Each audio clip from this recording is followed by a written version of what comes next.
Kepolisian Polda Sumatera Utara diminta untuk menetapkan tersangka kepada PBS yang diduga telah melakukan pemalsuan sertifikat tanah yang terletak di Kelurahan Parsaoran, Aji Bata.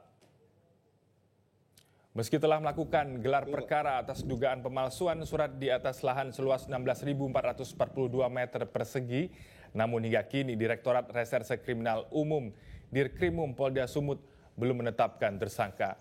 Hal itu disampaikan kuasa hukum Andi Samudra Sirait, Rian Mangapul Sirait, kepada wartawan di Aji Bata, Kabupaten Toba.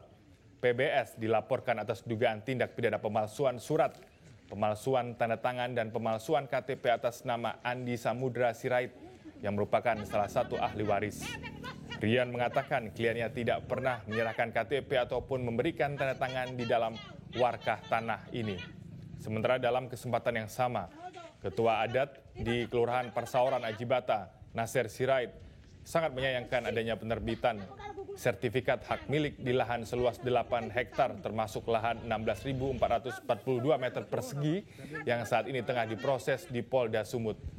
Nasir Sirait menduga adanya mafia tanah yang bermain dalam permasalahan ini, sehingga tanah yang merupakan tanah adat yang sudah dikuasai oleh orang-orang yang kami ketahui sejak dahulu tinggal di situ.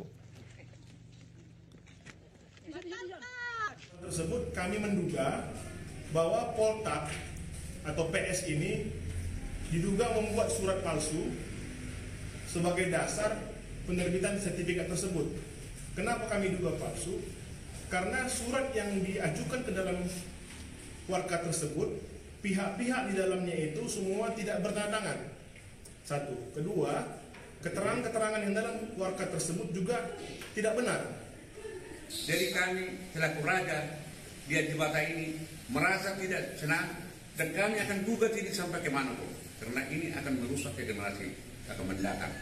Perlu kami tegaskan bahwa kami di Aji Bata tak ada yang mengatur kami di sini, hanya kami sama kami dari keluarga raja yang saling saling kasih pendapat seperti ini hari.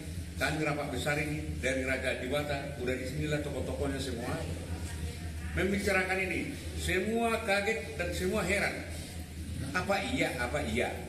Disitulah Pak, kami undang Bapak bagaimana nanti supaya ini penegak hukum supaya jelas memanggil atau memproses ini supaya duduk kepada kursi masing-masing. Jelajahi cara baru mendapatkan informasi. Download Metro TV Extend sekarang.